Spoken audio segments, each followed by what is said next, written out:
Hello, everybody. Welcome to my weird, wonderful world. And today's episode, as you can see by the thumbnail, I'm going to be tackling is part two to my series. I'm not going to, number them like how many of them. It's however many I want to make in this series. This is part two, and it's a touchy subject that I wanted to tackle tactfully, tastefully, and honestly of how I my opinions about it. Okay, and I just want to set off right on the top of it, right at the beginning, that me personally, I am not interested in young girls.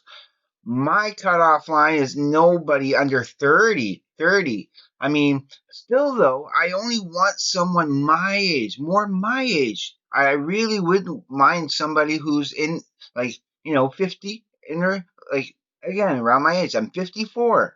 So my rule of thumb was nobody more than half my age, which would have been like 27. But I wouldn't even want to go for a 27-year-old. 30 is the cutoff because I think under 30, they haven't found themselves yet. They deserve to be with somebody who's going to give them the lifestyle and who's going to be better off for them.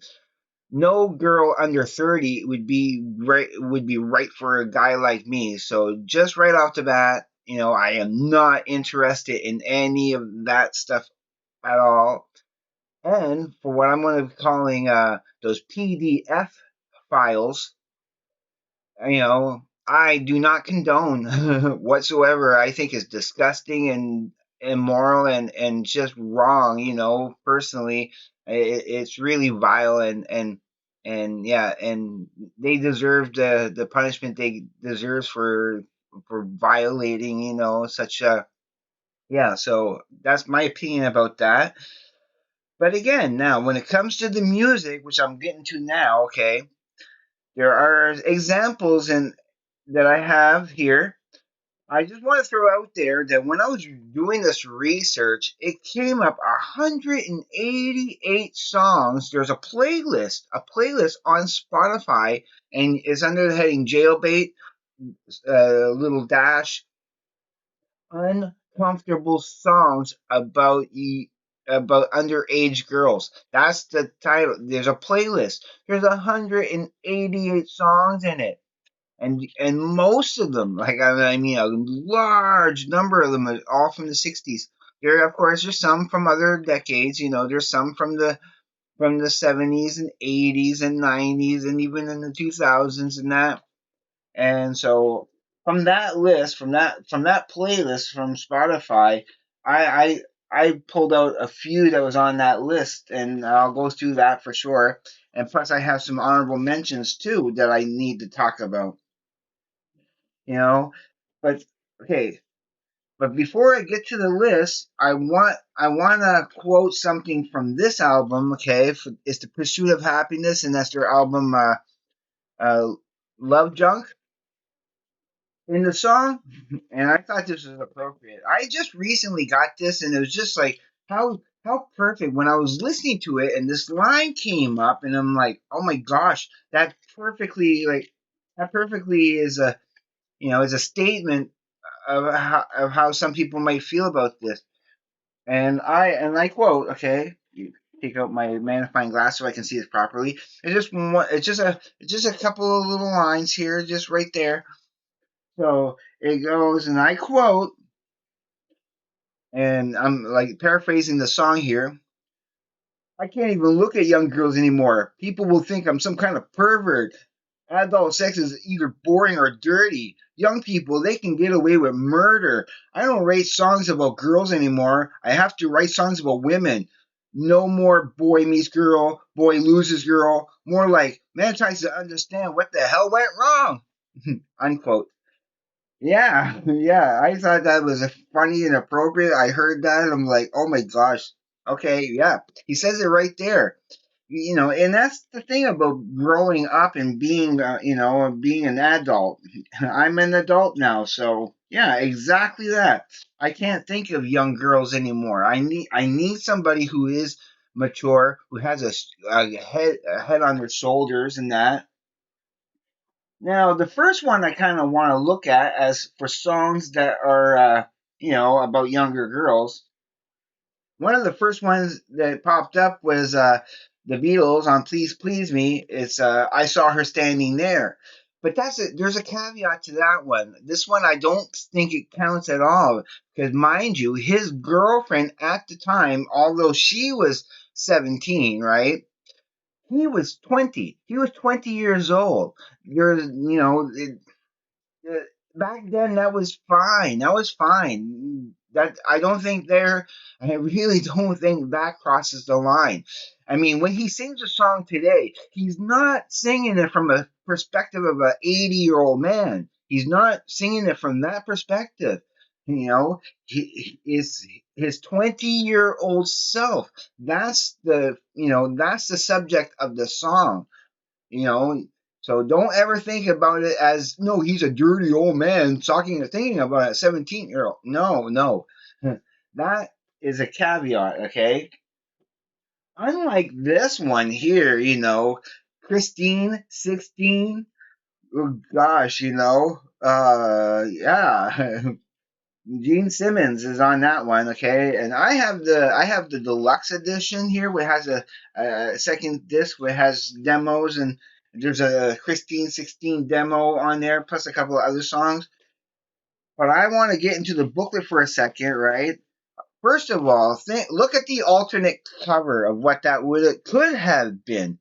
Them being and of course, I'm not going to mention what the euphemism for love gun is, what that really is referring to.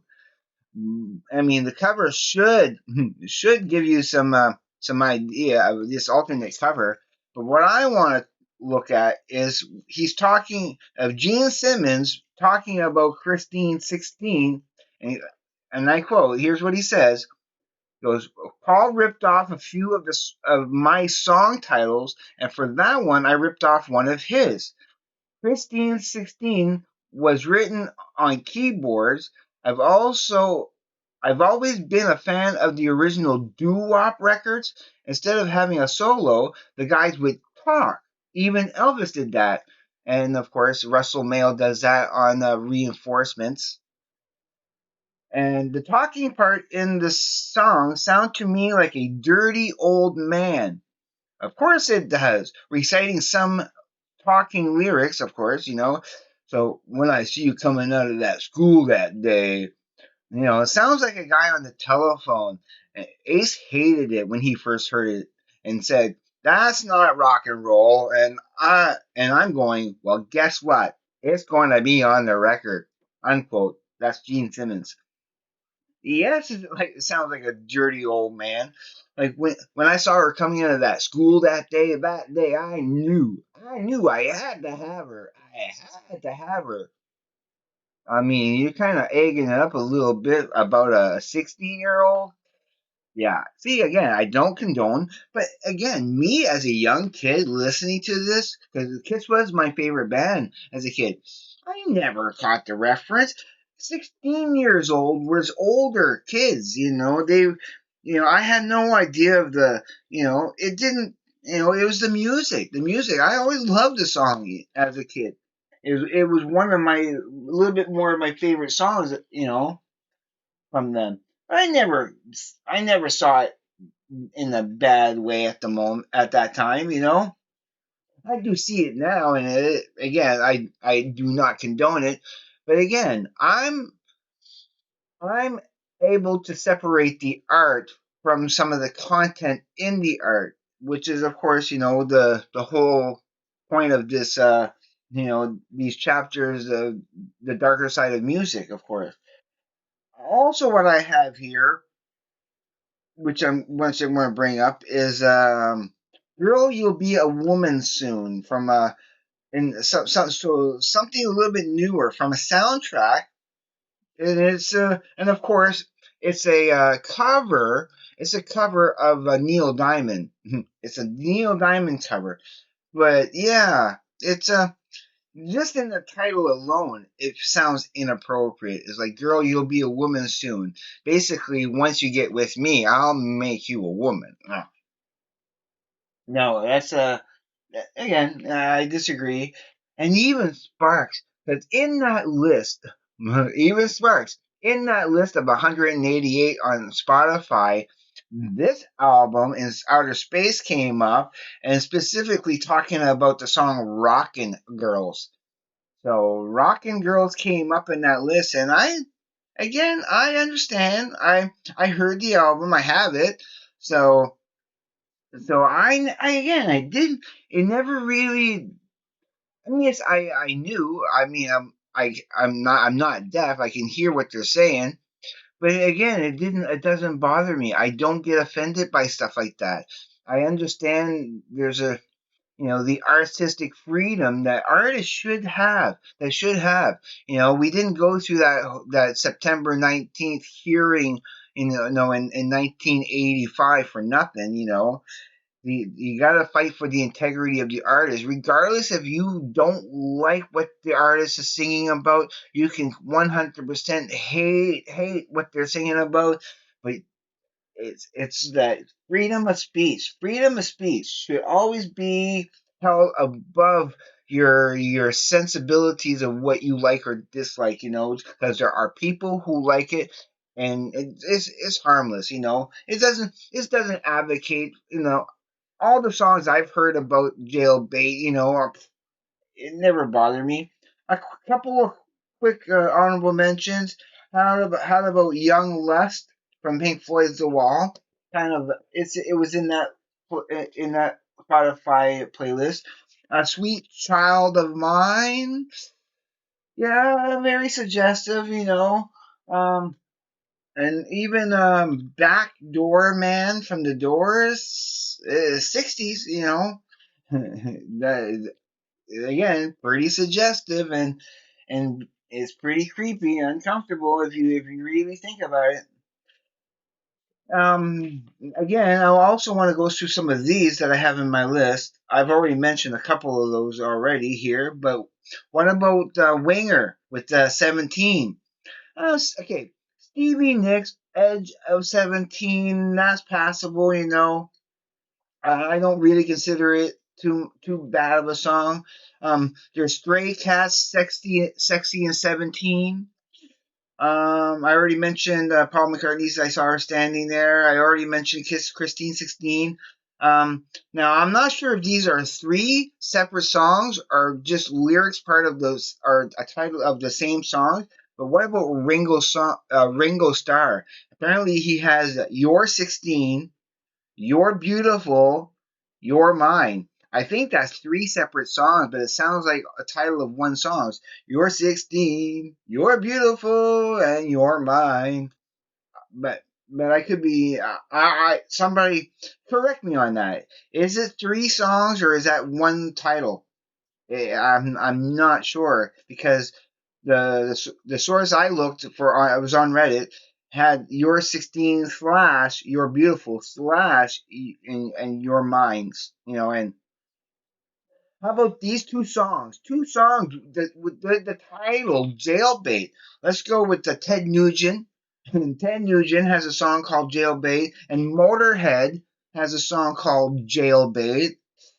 You know, um, how about the Police? Don't stand so close to me. Apparently, that's a song about underage girls. Of course, the most popular song about underage girls, the Knacks, My Sharona. Right there in the on I hear it on the radio when I went to go do my taxes in February.